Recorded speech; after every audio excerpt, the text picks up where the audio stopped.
नमस्कार, झारखंड की खबरों में आप सबों का स्वागत है। आइए जानते हैं आज की तमाम बड़ी खबरों को। इससे पहले आपने चैनल को सब्सक्राइब नहीं किया है तो प्लीज चैनल को सब्सक्राइब कर बेल आइकन को प्रेस कर दीजिए ताकि खबरों का अपडेट आपको मिलता रहे। बढ़ते हैं खबरों की ओर। फूलो झानो मेडिकल कॉलेज एंड हॉस्पिटल में डॉक्टर्स की कमी को दूर करने के मुद्दे पर सीएम से मिले विधायक बसंत सोरेन। दुमका विधायक बसंत सोरेन ने रांची में मुख्यमंत्री हेमंत सोरेन से मिलकर उप राजधानी दुमका के फूलो झानो मेडिकल कॉलेज अस्पताल की कमियां एवं आवश्यकताओं के प्रति ध्यान आकृष्ट कराया है और इस दिशा में पहल करने का भी अनुरोध किया है। विधायक बसंत सोरेन ने उन्हें अवगत कराया कि पिछले दिनों उन्होंने दुमका प्रवास के क्रम में फूलो झानो मेडिकल कॉलेज अस्पताल के निरीक्षण के क्रम में पाया था कि वहां आकस्मिक घटना, दुर्घटना अथवा गंभीर स्थिति में तत्काल इलाज के लिए विशेषज्ञ चिकित्सकों की कमी है। सिविल सर्जन द्वारा भी उन्हें अवगत कराया गया है कि इस मेडिकल कॉलेज अस्पताल में एनेस्थेसियोलॉजिस्ट, रेडियोलॉजिस्ट तथा पोस्टमार्टम के कार्य के लिए विशेष चिकित्सकों की कमी है। मुख्यमंत्री को अवगत कराया कि चिकित्सा कर्मियों की कमी भी बेहतर चिकित्सा सुविधा उपलब्ध कराने में कई दफा बाधा बनती है। उन्होंने मुख्यमंत्री से पहल करते हुए यहां 2 एनेस्थेसियोलॉजिस्ट, 2 रेडियोलॉजिस्ट तथा पोस्टमार्टम के कार्य के लिए एक विशेष चिकित्सक तथा चिकित्सा कर्मी का पदस्थापन करने का अनुरोध किया है ताकि यहां लोगों को बेहतर स्वास्थ्य सुविधा मिल सके। कोडरमा के जवाहर नवोदय विद्यालय में फर्जी एडमिशन मामला, 5 स्कूलों के प्रभारी प्रधानाध्यापकों पर गिरी गाज। जवाहर नवोदय विद्यालय पूतो कोडरमा में वर्ग 6 में एडमिशन को लेकर फर्जीवाड़ा का मामला संज्ञान में आने के बाद 5 सरकारी विद्यालय के प्रभारी प्रधानाध्यापकों पर बड़ी कार्रवाई की तैयारी है। इन प्रभारी प्रधानाध्यापकों पर फर्जी तरीके से स्टूडेंट का स्कूलों में नामांकन करने के आरोप हैं। डीसी के निर्देश पर डीईओ ने सभी से स्पष्टीकरण मांगा है। संतोषजनक जवाब नहीं होने पर एफआईआर की कार्रवाई की बात कही गई है। जिन प्रभारी प्रधानाध्यापकों पर कार्रवाई की तैयारी है उसमें चंदवारा प्रखंड के उत्क्रमित प्राथमिक विद्यालय बेलखरा के प्रभारी प्रधानाध्यापक ब्रह्मदेव राम, उत्क्रमित प्राथमिक विद्यालय गुंडाटाड़ के बालबोध पांडे, उत्क्रमित प्राथमिक विद्यालय सिकंदरी के सिकंदर भुइया, नव प्राथमिक विद्यालय झराही के पप्पू कुमार और उत्क्रमित प्राथमिक विद्यालय कजियाडीह के पवन कुमार का नाम शामिल है। जानकारी के अनुसार संबंधित मामला संज्ञान में आने के बाद डीसी आदित्य रंजन ने 5 जांच कमेटी का गठन कर जांच का निर्देश दिया था। जांच के दौरान उक्त विद्यालय के प्रधानाध्यापकों पर जेएनबी में कक्षा 6 के प्रवेश परीक्षा 2020 में छात्र छात्राओं का फर्जी नामांकन कर फॉर्म भरवाने का मामला सही पाया गया। झारखंड में 562 केंद्रों में एमएसपी पर धान की खरीद शुरू, अधिकांश किसानों को नहीं मिल रहा है लाभ। झारखंड के किसानों को उनकी उपज का उचित मूल्य प्रदान करने के लिए राज्य सरकार के खाद्य और नागरिक आपूर्ति मंत्री डॉक्टर रामेश्वर उरांव और कृषि मंत्री बादल पत्रलेख ने संयुक्त रूप से खरीफ विपणन सत्र 2021 के दौरान न्यूनतम समर्थन मूल्य यानी कि एमएसपी पर रांची जिला समेत पूरे राज्य में धान की खरीद शुरू कर दी गई है। राजधानी रांची के नामकुम प्रखंड में इसकी शुरुआत हुई। इस बार धान की खरीद के लिए राज्य के 24 जिलों में 562 धान क्रय केंद्र बनाए गए हैं। सरकार ने इस वर्ष किसानों से 8 लाख मीट्रिक टन धान खरीदने का लक्ष्य रखा है। इस बार एमएसपी पर धान बेचने वाले किसानों को 50% राशि तुरंत मिल जाएगी, बाकी 50% राशि का भुगतान 90 दिनों के अंदर किया जाएगा। राज्य में धान खरीद योजना का शुभारंभ करते हुए वित्त मंत्री रामेश्वर उरांव ने कहा कि राज्य सरकार ने छोटे और सीमांत किसानों को लाभान्वित करने के उद्देश्य से 200 क्विंटल उपज पैदा करने वाले किसानों के लिए धान की खरीद शुरू की है। एक किसान अधिकांश 200 क्विंटल तक धान बेच सकता है। झारखंड में 21 दिसंबर को बंद रहेंगे पेट्रोल पंप, जानिए क्या है कारण। 21 दिसंबर को झारखंड में सभी पेट्रोल पंप बंद रहेंगे। इसे लेकर पेट्रोल पंपों पर नोटिस भी लगा दिया गया है। वैसे पेट्रोल पंप बंद रखने का मुख्य कारण है कि केंद्र सरकार ने पेट्रोल और डीजल की कीमत कम कर दी, यानी टैक्स कम कर दी, लेकिन राज्य सरकार ने टैक्स कम नहीं की है। इसका खमियाजा पेट्रोल और डीजल पंप के मालिकों को भुगतना पड़ रहा है। इतना ही नहीं, सरकार के पास जो बकाया पैसा है वह भी पैसा पेट्रोल पंप के मालिकों को नहीं मिल रहा है। इस कारण उनकी आर्थिक स्थिति खराब होती जा रही है। वैसे पेट्रोल पंप मालिकों का कहना है कि स्थानीय टैक्स कम होगा तो उन्हें भी फायदा मिलेगा और ग्राहकों को भी। हालांकि 21 दिसंबर को पेट्रोल पंप बंद करने का ऐलान एसोसिएशन ने कर दिया है। झारखंड में सीएम हेमंत सोरेन की बैठकों से कांग्रेस का किनारा, झारखंड में चढ़ा सियासी पारा। झारखंड की राजनीतिक में सब कुछ ठीक ठाक नहीं चल रहा है। अचानक राज्य की सियासत में सरगर्मी बढ़ गई है। झारखंड विधानसभा के शीतकालीन सत्र को देखते हुए गुरुवार को सीएम हेमंत सोरेन की अध्यक्षता में महागठबंधन के घटक दलों की बैठक आयोजित की गई थी। लेकिन हैरानी की बात यह रही कि गठबंधन के अहम घटक दल कांग्रेस ने इस बैठक से दूरी बना ली। कांग्रेस के एक बैठक में शामिल न होने की वजह से राज्य की सियासत में हलचल तेज हो गई। इतना ही नहीं, प्रदेश में कयासबाजी का दौर भी शुरू हो गया। बताया जा रहा है कि कांग्रेस कई मुद्दों को लेकर हेमंत सोरेन सरकार से नाराज है। महागठबंधन में शामिल दलों के विधायकों की बैठक सीएम हेमंत सोरेन के आवास पर हुई थी। इस बीच सीएम सोरेन की अध्यक्षता वाली बैठक में शामिल न होकर कांग्रेस के विधायक पार्टी के विधायक दल के नेता आलमगीर आलम के आवास पर बैठक की। लड़कियों की शादी की उम्र बढ़ाने का विरोध, झारखंड के मंत्री ने कहा बढ़ाने के बजाय कम करनी चाहिए उम्र। यूपी के सपा सांसद बोले आवारगी करेंगी लड़कियां। केंद्रीय मंत्रिमंडल ने बुधवार को लड़कों और लड़कियों के लिए विवाह के न्यूनतम उम्र एक समान यानी कि 21 साल करने के बिल को मंजूरी दे दी। यह कानून बना तो सभी धर्मों और वर्गों में लड़कियों की शादी की न्यूनतम उम्र बदल जाएगी।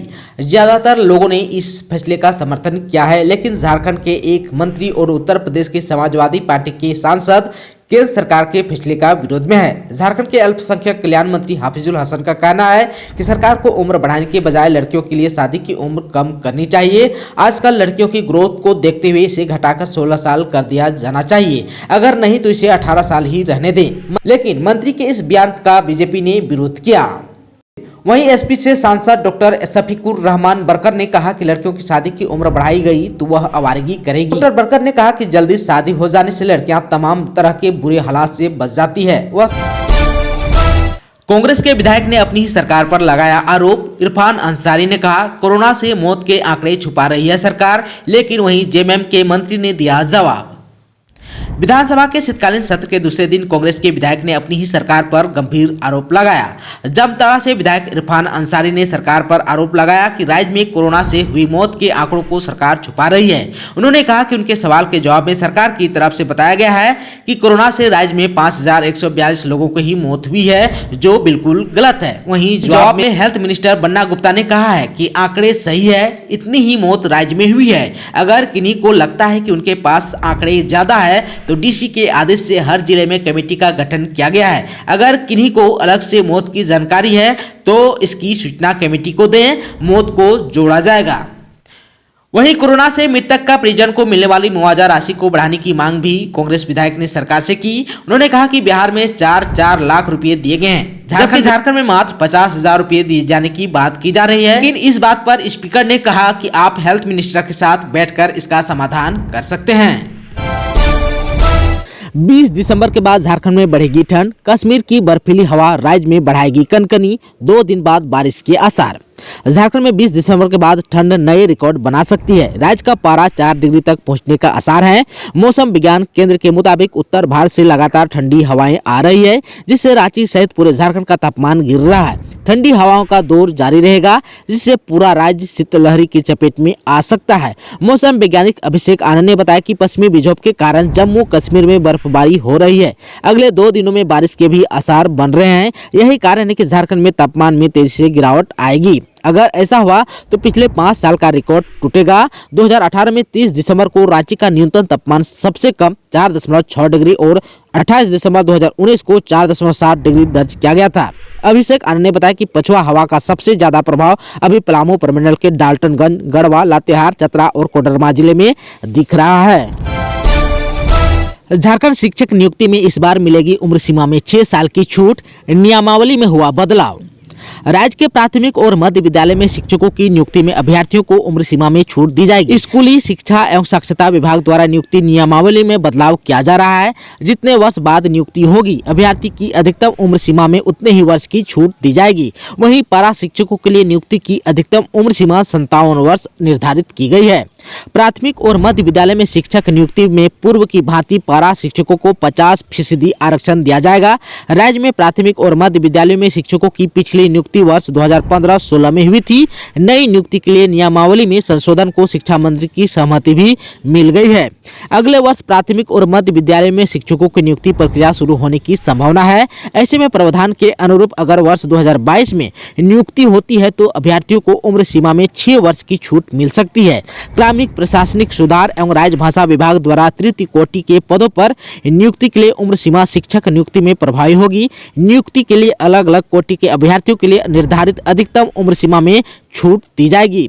आप सबको बता दो कि शिक्षकों के 26,000 रिक्त पद पूरे सृजित हैं, जबकि 71,000 नए पद का सृजन किया जा रहा है। पद सृजन के प्रस्ताव को भी शिक्षा मंत्री ने अपनी सहमति दे दी है।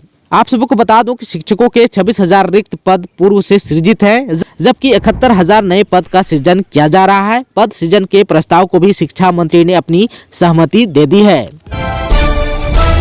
झारखंड में नहीं रहे आजसू पार्टी के पूर्व विधायक कमल किशोर भगत, झारखंड आंदोलन से था कनेक्शन। झारखंड आंदोलनकारी कमल किशोर भगत का 55 वर्ष की उम्र में निधन हो गया। उनके निधन की सूचना मिलते ही लोगों का हुजूम उनकी लोहरदगा शहर के हरमू स्थित आवास पर उमड़ पड़ी। कमल किशोर भगत के निधन के साथ ही उनकी पत्नी नीरू शांति भगत की तबीयत भी बिगड़ गई, जिन्हें बेहतर इलाज के लिए रांची रेफर कर दिया गया। कमल किशोर भगत जमीन से जुड़े नेता थे। उनके दादा स्वर्गीय लालू टाना भगत स्वतंत्रता आंदोलन के अग्रणी नेता थे। कमल किशोर भगत के पिता लखन टाना भगत थे। कमल किशोर भगत लोहरदगा विधानसभा से वर्ष 2009 में विधायक बने थे। उसके बाद वर्ष 2014 में फिर लोहरदगा विधानसभा से विजयी हुए थे, लेकिन डॉक्टर के सिन्हा से जुड़े मामले में उन्हें अदालत से सजा सुनाई थी। इसके कारण उनकी सदस्यता रद्द हो गई थी। कमल किशोर भगत ने जून 2015 में नीरू शांति भगत से शादी करने के बाद न्यायालय में आत्मसमर्पण कर दिया था। इसके बाद उन्हें जेल भेज दिया गया। जेल से रिहा होने के बाद कमल किशोर भगत फिर से सियासत में सक्रिय हो गए थे। वे आम लोगों से जुड़कर रहने वाले नेता और लोगों के हर सुख दुख में साथ रहते थे। झारखंड विधानसभा सोमवार तक के लिए स्थगित, सदन में छाया रहा जेपीएससी का मुद्दा।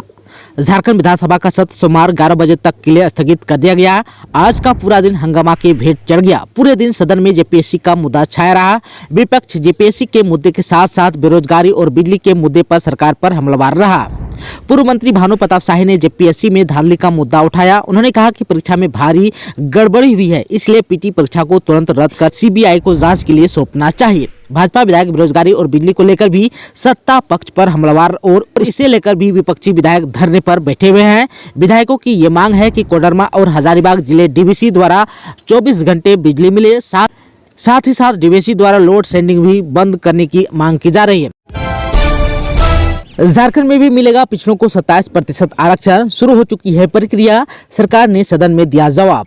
राज्य में पिछड़ी जातियों को 27% आरक्षण देने के मुद्दे पर उठाए गए सवाल पर सरकार की ओर से कहा गया है कि इसकी प्रक्रिया चल रही है, शीघ्र ही इसे पूरा कर लिया जाएगा। ओबीसी को आरक्षण का सवाल मानसून सत्र में भी उठाया गया था। उस वक्त सरकार ने आश्वासन दिया था कि ओबीसी की जो जातियां सूची में छूट गई है उन्हें सूचीबद्ध किया जाएगा। ओबीसी को आरक्षण देने का मुद्दा वर्षों से पड़ा हुआ था, लेकिन अब इसे जल्द ही निपटा लिया जाएगा। इसके लिए समिति का गठन भी जल्द किया जाएगा। इस आश्वासन के जवाब में सरकार ने अशीतकालीन सत्र में प्रक्रिया जारी रहने की बात कही। यह जानकारी विधानसभा में पेश एटीआर में दी गई है।